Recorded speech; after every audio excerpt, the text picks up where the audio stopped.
Hey, I'm Sam and I do design, and in the video today, I'm showing you how to create this really dynamic car rendering in Keyshot.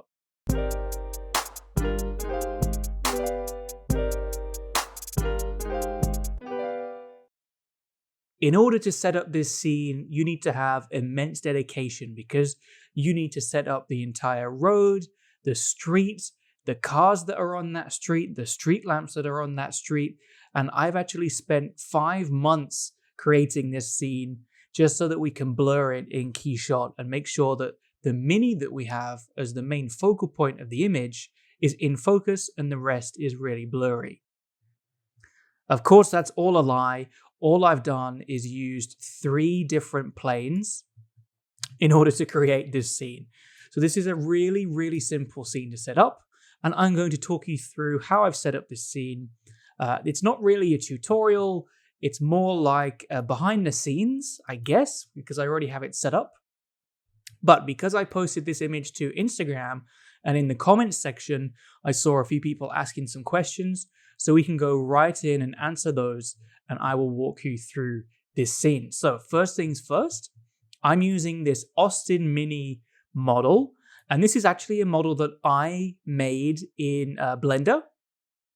And I made it in Blender because the Austin Mini is actually a car that I used to own. It was my first and only car, and I used to own one, and because I know all of the intricate details, I thought that knowledge of the car would overcome my lack of knowledge in Blender and being able to actually model it. So I wanted to get all the details in there, and it took me some time, but I ended up getting it done. I think I'm pretty proud of it. You can of course use a model of your own.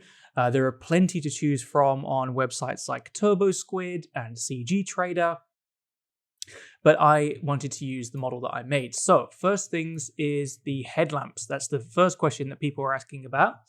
And I think mainly because people assumed that I was rendering this in Blender, but I'm not. This is all in Keyshot. So the headlamps is a really fun thing. I think in old cars, in the olden days, cars used to use a really simple bulb behind the glass, and all of the directionality and the prisms was created in the front of the glass, which creates this nice effect here.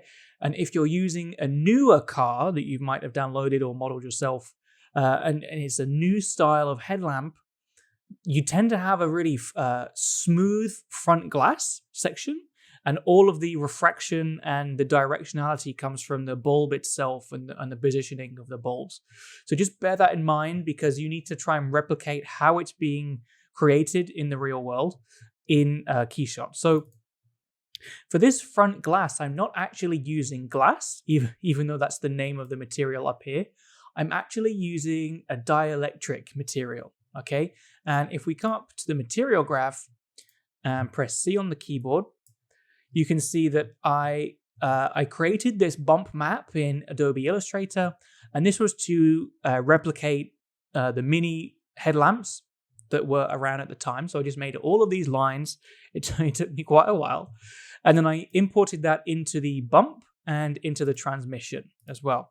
It's as easy as that. And what the bump is doing is giving it some slight different height in the model as well. It's simulating that.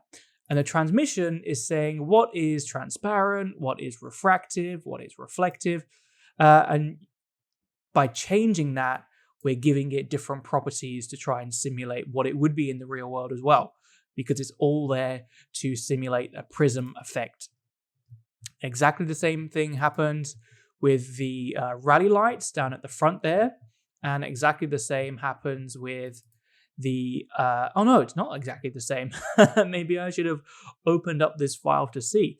So for the glass, for the indicators, I'm just using real glass this time, actual glass. Not glass solid, because that doesn't let any light through. I don't really like to use glass solid if I can help it, unless I really need a super realistic glass material. I'm just using the standard glass and made sure that refractive is ticked on.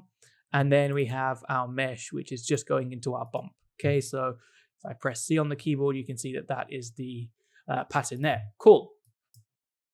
That threw me a little bit then. I thought they were all dielectric on the front, but it's not. Some of them are glass. That brings us to the rear headlamps, the rear lights.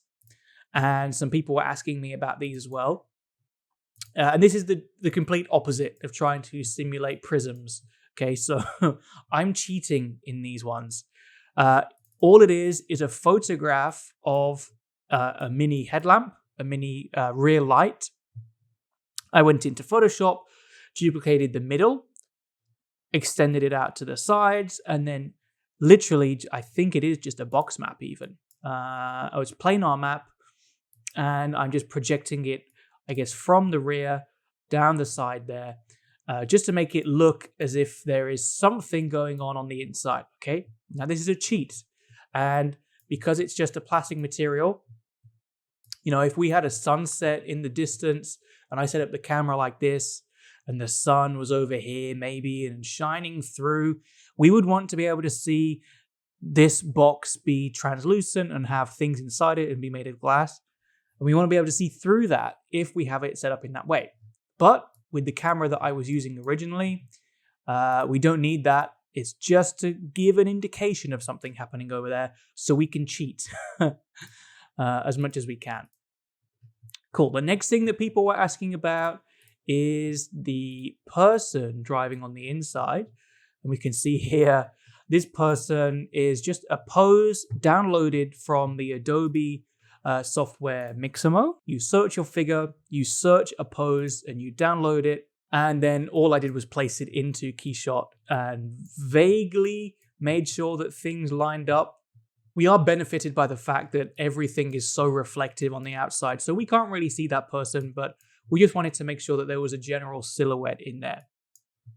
Okay, the next thing that I did was start to set up the animations, which I guess is what everybody is here for. So, some things that we needed to prep to make sure that we were ready for the animation, and that is make sure that we have our front wheels and our rear wheels separated so that we can add our own animation to those separate from the rest of the car. Okay, so all I would have done is clicked on the parts that I wanted. Okay, right click, add to group, made a new group called front wheels, made a new group called rear wheels, added them all in. And then with that selected, okay, I come down here and this is the timeline. And this is where all the animation is going to happen.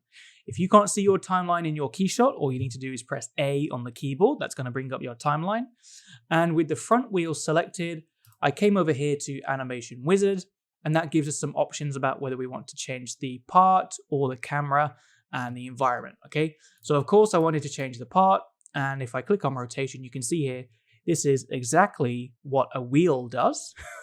So I wanted to click on that, click on the front wheels, next, and then I would have pressed finish, okay? Which I did just do. So now we have many animations that we don't want. Okay, so once I've pressed finish and I come down and click, you will see that it appears as a green line on the timeline, okay? And we can scrub through this timeline and see multiple things happening. Of course, we don't need everything. We just want the front wheels to turn. Okay, so this is what I would have set up originally. The front wheels are turning, and I would have just added in like a huge figure here because I want the wheels to turn a lot. Okay, so 1500 degrees, and I made sure that the axis was the correct axis that we want as well. Because if we have it on a different axis, for example, now we're spinning the wheels like a propeller. That would have been great for a plane maybe, but not a car. So just make sure that they are on the right axis. Do exactly the same for the rear wheels as well. And then essentially all we need for our image, because we're just doing a still image with lots of motion blur, is just one frame worth of movement, okay? So right now it's set up to be 1 second long, and that's just because it's the default that I didn't want to change anything. It was probably more effort to change it to become one frame rather than keep it all as 1 second, okay? So the magic ingredient right now is to come down and use this, which is the motion blur effect, okay? Now, as soon as you press that, what it's going to do is whatever frame we are on, it's going to take the information from that frame and then the next frame as well. And any movement between those two frames it's going to blur the difference between those two frames. Okay, so because we added in 1500 degrees or 1500 degrees of rotation, that means that there is a lot of motion blur and we get this really nice effect. Okay, so now we have this separated out from the rest of the car. It was then time to animate the rest of the car. So in order to do that, I wanted to set up my camera to be in a position that I wanted it to be for the start frame. Okay, so I can turn off all the motion blur, turn off the things that I don't really need. I don't need that plane, don't need that plane. And all I would have done is I would have selected the camera that I want, come up to animation, and I would have selected panorama here, which is a static camera, but it's going to follow the car, and we want to make the car move forward and the camera will stay in place and follow it. Okay, so with that being done, we can see now that as I scrub through and select this, we can see that the camera moves at minus 90 degrees. Okay, so that's perfect. We want minus 90 degrees. And from the top view, which we can see here, we have minus 90 degrees there. Okay, now what we want to happen is the car to remain in the frame at pretty much the exact same position. Okay, in order to do that, what I needed to do was add in a cube or add in a piece of geometry that will be completely invisible. We don't need this piece of geometry at all, but we will use it to pair the car to and have the car rotate around that. Okay, so in order to do that, I added in a cube, and if I zoom in, I placed it near the camera. Again, it doesn't need to be exactly perfect because if it's in the real world, you're not going to be perfect either. That was incredibly demeaning. Of course you're perfect, but your photograph will not be perfect. These little imperfections is what's really going to help increase the realism. So I've placed the cube close to the camera. I would then select the car, come over to Animation Wizard. We want to do the rotation. Select the thing that we want to move. And then here, it has something called the pivot point. And we want to make the pivot point the cube. Okay? Now, in that scenario, all I would do then is just press Finish. We already have the the degrees set to 90, which is perfect and exactly what we want. But what I would come up to is over here and just make sure, again, that the axis is in the right direction, okay? Because if we have the wrong axis selected, then if I come out of here without needing to, our car's gone flying. That's because the wrong axis was selected, okay? So I would just make sure that we are on the right axis. Oh, I forgot which one we were in even. There we go. So now that we've added that, and it's 90 degrees to counteract the minus 90 of the camera. Okay, so we have minus 90 here for the camera, the Mini here at 90. We should be able to scroll through, and there we have the car staying in the frame. Now you will also notice that the car drops away. Okay, he drops away because I wanted to add a little bit more of a dynamic camera angle by adding in this camera twist. Now what that's doing, again, from frame 1 to frame 2, it's just giving us an ever so slight amount of movement, okay? That's going to, again, add a tiny amount of motion blur and really help with the realism. So with that, essentially everything is set up and ready to go, okay? I've kept this sky plane in. We can delete that. Everything was ready to go. I would just hit the motion blur. And if you're hitting motion blur for the first time, I've been in here before and changed the settings, but if you're pressing motion blur for the same time, any camera movements that you had set up will not be included, okay? And that's because if you drop down from this menu here, it gives us different options to include or exclude different elements, whether that's models, the camera, or the environment, if you've animated your environment. So we want the camera to be animated too and be included in the motion blur.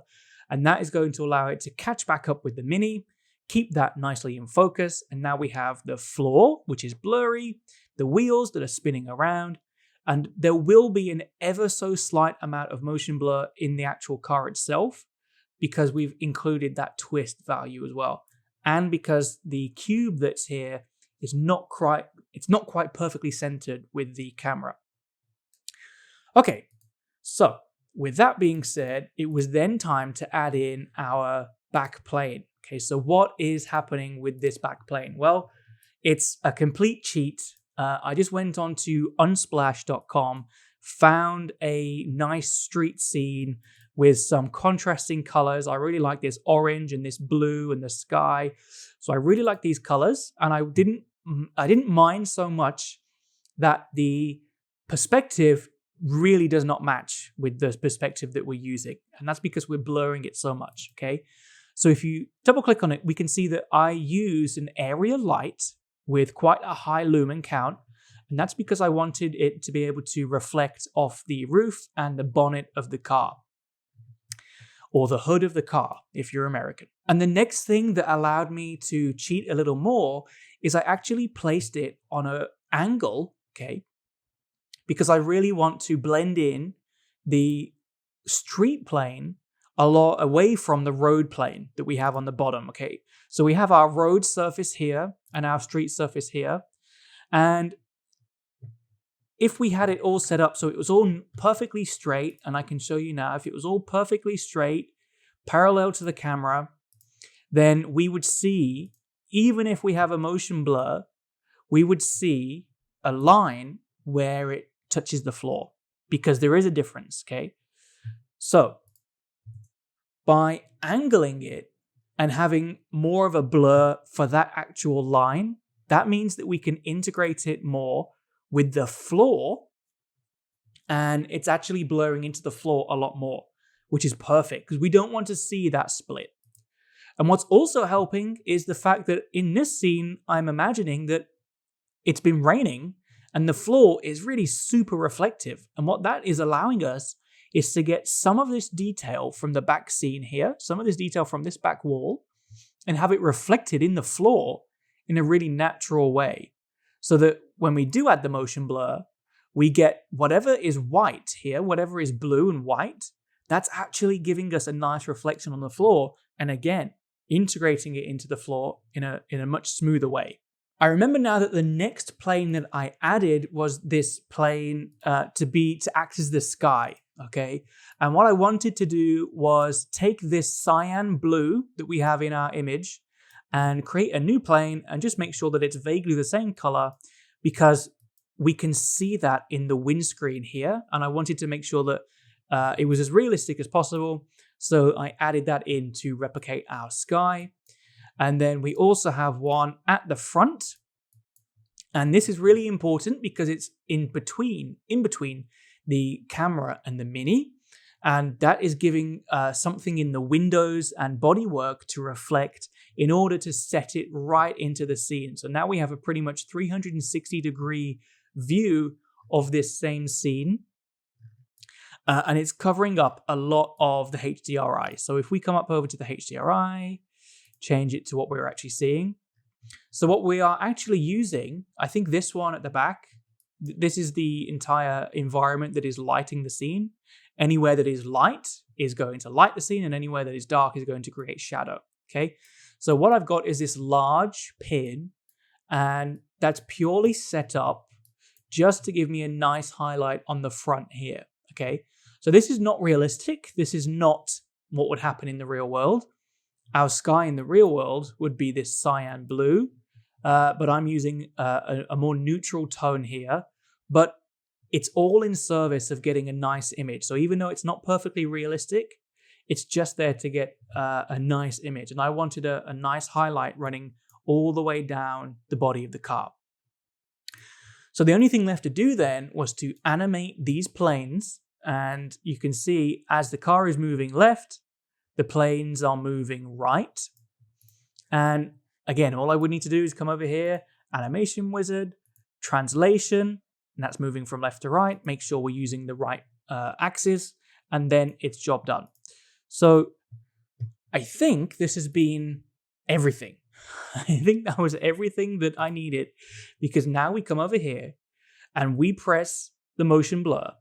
And then personally, I think magic happens. And we get a really nice dynamic image just using 3 planes plus a sky plane, 3 image planes that's giving us this really nice and detailed effect. So I hope this has been really useful for you. Again, has this been a tutorial? I don't know. It's been behind the scenes, I think. I hope it's been useful to you.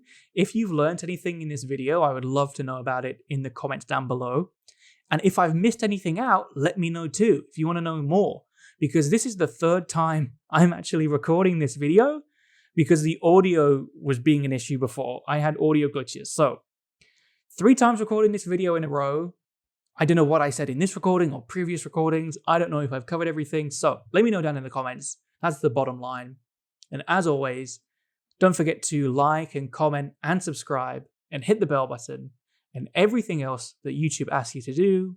And I will see you all in the next video. Bye.